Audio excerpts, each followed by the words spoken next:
Здравейте хора! Мале, най-накрая имам време да снимам влог. Наистина, доста време се мина, но просто като майка имаш изключително много задължения, особено когато си гледаш и детенцето сама. Е доста по-сложно. Така че да, леле, много се радвам, че отново съм тук и че отново мога да снимам за вас, тъй като вече имам повече свободно време, понеже моята малка принцеса вече ходи на ясла. И се надявам, че ще имам все повече и повече възможности да снимам за вас и да ви правя различни видеа на различни теми. Днешното видео е на тема полезни, не чак толкова полезни покупки, които избрах за моето детенце. Ако сте гледали, ако сте ме следили, и ако сте следили моя канал, ще видите, че аз направих едно видео, където ви представях следователно покупките, които избрах за моята Ая. Не всички от тях обаче ми свършиха реално работа. Пък знаеме как пазарът е засипан общо взето от всякакви продукти. Ако едно време имало 5 неща от, да кажем, столчета за хранене, сега в момента има стотици хиляди и ни е трудно да изберем. Затова в това видео ще ви покажа кои от покупките, които направих, са ми били наистина полезни и кои не са ми били изобщо полезни. Също така ще се радвам, ако ви харесва моето видео, да напишете готин и положителен коментар отдолу или пък да сложите един лайк. И ако не сте го направили вече, може да се абонирате за моя канал, където ще гледам да качвам все повече и повече видеа. Просто наистина вече в момента имам доста повече свободно време, отколкото имах преди, и ще се радвам да се виждаме доста по-често с вас.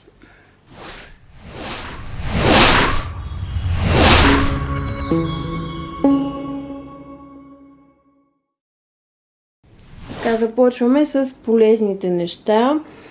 Едно от най-полезните неща, които аз купих, което е наистина за доста по-голяма сума, е нейната количка. Мога да ви кажа, че ми свърши чудна работа. Така, тук отдолу багажа сме го ползвали безброй хиляди пъти. Просто няма да ви казвам колко багаж попира тази количка. И какво голямо улеснение е това, че тя има акумулатор всъщност.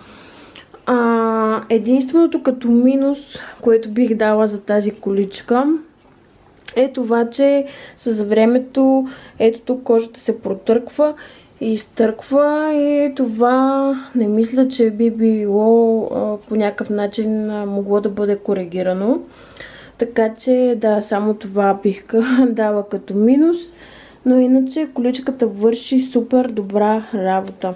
Другия продукт, от който сме изключително доволни и който го ползваме и до днес, това е ето този нагревател на Philips Avent.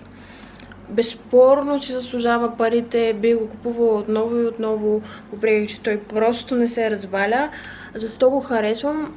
Защото топли идеално храната, загрява само за 3 минутки, както ви обясних в предното видео.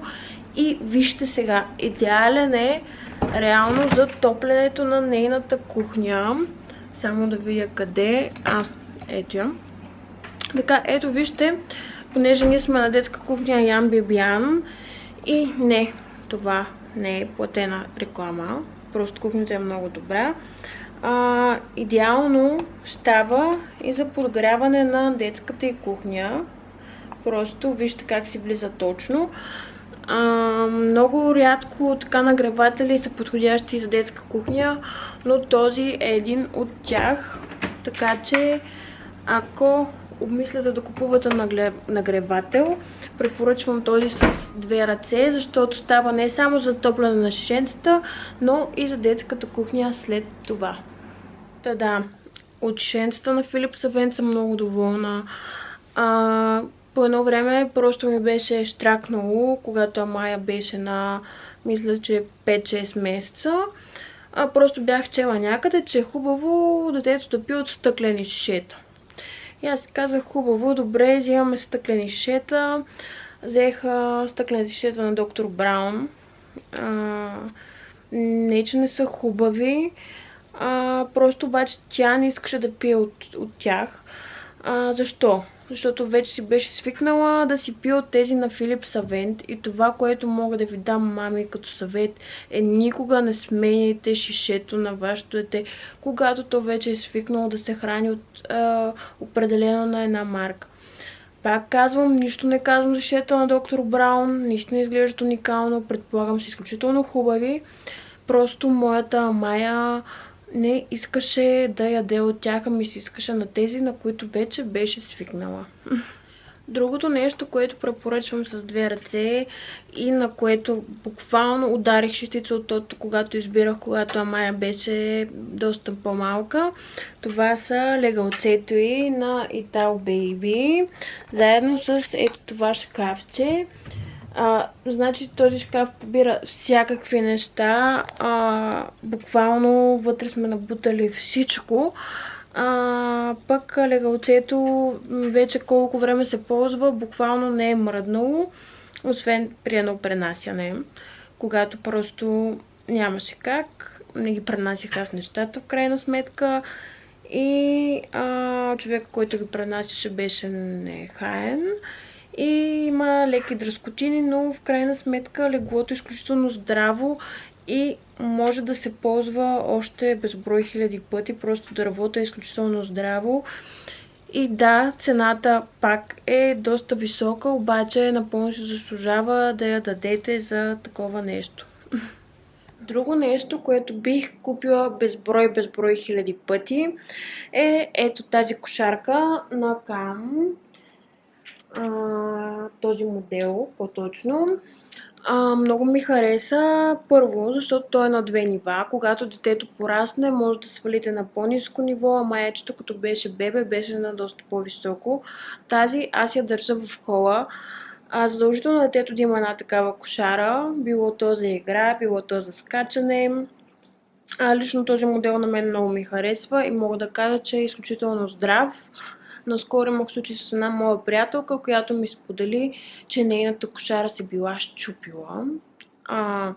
Не знам кога и мен ще ме сполети това, защото Амая е много дива и буквално скача вътре, прави всякакви щуроти и имам усещането, че всеки момент би могла да се счупи, пък и тя е 17 кг. Но не. Тази кошара е буквално златна. Наистина много съм доволна от нея. Другото нещо, от което съм изключително доволна, това са кошчетата за памперси на Томи и на Angel Care. Аз моите кошчета ги държа в банята, но ако ги държите и в хола, и в кухнята си, пак няма да имате никакъв проблем, защото буквално наистина от тях миризма няма. Единството, което бих дала като недостатък на Angel Care е това, че пълнителите доста по-трудно се намерят и мисля, че единството място, на което могат да се намерят в момента в София, са аптеки Remedium или по-точно тази на Витошка, която е. За кошчето на Томи, може би той е доста по-добър вариант, ако трябва да ги сравнявам и двете кошчета, защото в него всъщност той също може да се ползва с пълнители, обаче аз си го ползвам с найлонови турбички и да ви кажа, наистина миризма не се усеща и няма, въпреки че не слагам в него пълнители. Общо взето това е нещо, което всяка една мама трябва да има вкъщи, защото знаете колко е кофти да си изхвърлят памперси в общия буклук и буквално по този начин трябва да изхвърляте буклук на всеки час. Така проблема ви се решава доста кардинално. И тъй като получавам доста въпроси от мами, реално за какви памперси ползва Майя и какви кремчета, изпробвали сме всякакви. Имаме всякакви в момента. Судокрем, бочко и така нататък. Но определено най-доброто на пазара, което мога да ви кажа, че наистина работи, е Бепантен крема. Има и Бепантен, който е за доста по-подсечени деца. Но ние в момента ползваме ето това. Пак казвам, в това видео не правя никакви платени реклами. Казвам го, защото наистина много ми харесва и моето детенце е много доволно. Пък за памперсите ползвам, ето сега ще ви покажа, памперсите на Baby Love на марката на DM, но скоро ще трябва да ги сменям, не защото не ми харесват. Памперите са много, много хубави и са между другото много добра цена. Мисля, че 108 бройки са около 38-39 лева, което е доста добре.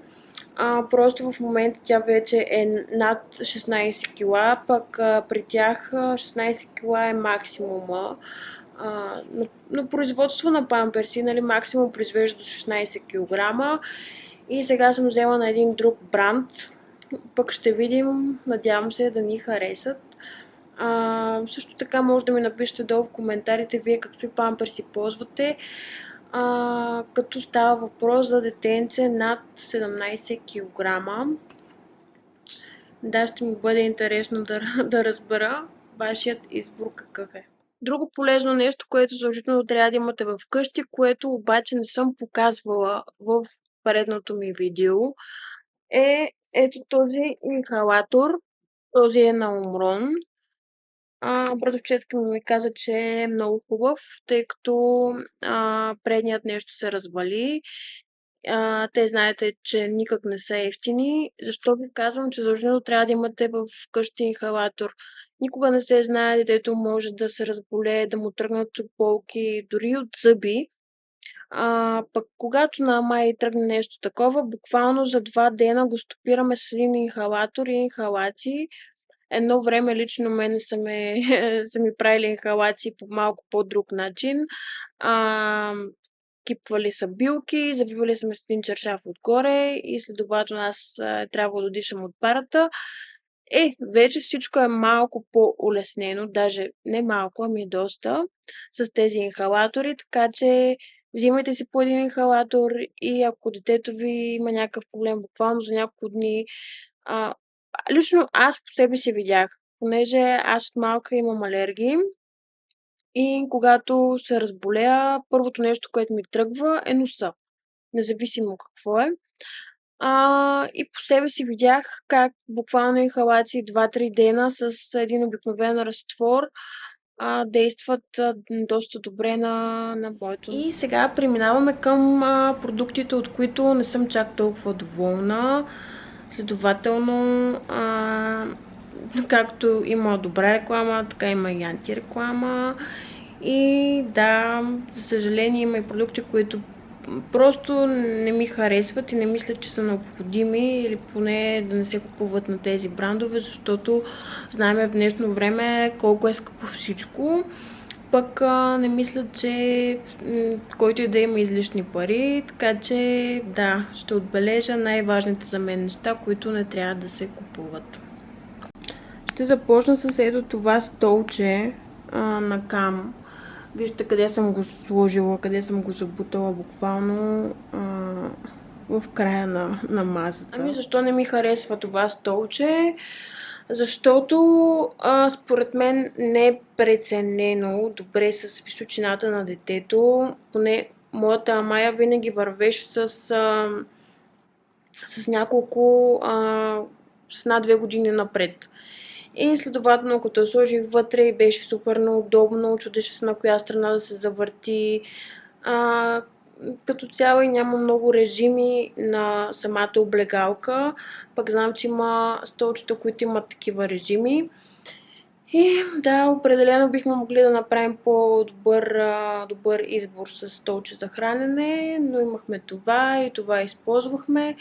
Но както казвам, ако още не сте купили, имате време, разгледайте и си преценете, но като за свой собствен избор мога да кажа, че на нас това столче не ни свърши много добра работа. Нещо, от което не съм доволна и не бих си купила пак и не бих купила на детето ми, е ето тази играчка, бухалчето Оли. Защо? Имаше един период, в който се пускаше от нищото. Буквално е така. Слагаме някъде, пускам я, изключва се. Пък и, честно казано, не виждах някакъв, кой знае какъв голям ефект да оказва върху приспиването на малката. Пък цената също така е доста добра. Мисля, че струваше около 80 лева. Това бухалче, но може и да се бъркам, не съм сигурна. Но да, това е една покупка, която за мен беше абсолютно излишна. Съвсем спокойно можете да забраните това бухалче с такова светещо нещо, което да прави звездно небе в стаята на вашето дете. Като цяло за мен това е доста по-добър вариант, отколкото да давате парите си за другата игра. Друго нещо, което съм купила, което буквално никога не се е ползвало, а съм дала доста пари за него, е ето този чадър, който е на Cybex, който реално е за към количката. Обаче, всъщност тези колички на Cybex, които са електрическите, реално на тях няма как да се закрепи чадър. Не знам защо са ми го дали изобщо от магазина. Много съм недоволна. Пробвах да го слагам къде ли не. Просто количката няма такова нещо за закрепяне на чадър.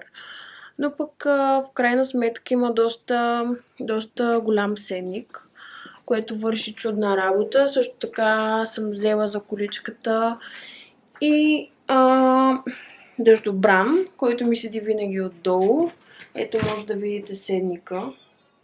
Така че, да, чадъра е излишен. Ако сте гледали предният ми влог, там показвам и един бебефон, който е на Philips Avent. Тогава съответно избрах най-скъпия. Знаете как сме жените, като видим нещо скъпо си мислим, че е по-хубаво, но всъщност той ми се развали преди около 1-2 години. Не е в мен да ви го покажа, защото просто те не можаха да го правят. И следователно обаче от Хиполент ми върнаха парите, за което браво. Но просто това е изключително скъпа техника. Малко ми се стори странно, че толкова бързо някак си се развали. Просто камерата му спря да работи. Не очаквах от Philips такова нещо, но това, което бих ви дала като съвет е за бебефон, да изберете някоя друга марка. Бебефона като улеснение е супер добро решение, защото не може винаги да сме до детето си. Когато на мен ми се разваля, Майя вече беше на, мисля, че година и половина и на мен тогава сметнах, че просто не ми трябва бебефон повече и затова реално избрах да ми бъдат върнати парите, но в такъв случай вие може да си изберете на някоя друга марка. Наистина не съм ориентирана в момента какви са моделите, как седат нещата, така че ако ще избирате бебефон, изберете внимателно или пък си вземете от Хиполент. Това е от влогът ми за днес и за покупките. Надявам се да съм ви била полезна, да направите по-добър избор или пък да не направите някой избор. Защото за мен е изключително важно като майка да си споделяме информация и да обменяме опит. Защото пък в крайна сметка защо да даваме излишни пари за неща, които няма да се ползват или пък не са били полезни. Просто знаете, пазарът е буквално обсипан с всякакви неща. Едно време не е било така, едно време са били 5 неща на кръст, сега вече са хиляди. И е по-труден избора и следователно за мен мисля, че това видео би било изключително полезно и ако е така, ще се радвам да напишете един коментар по-долу, да харесате моя канал, да се абонирате за него. Ще се видим съвсем скоро с новото ми видео, което ще направя към края на този месец. До скоро!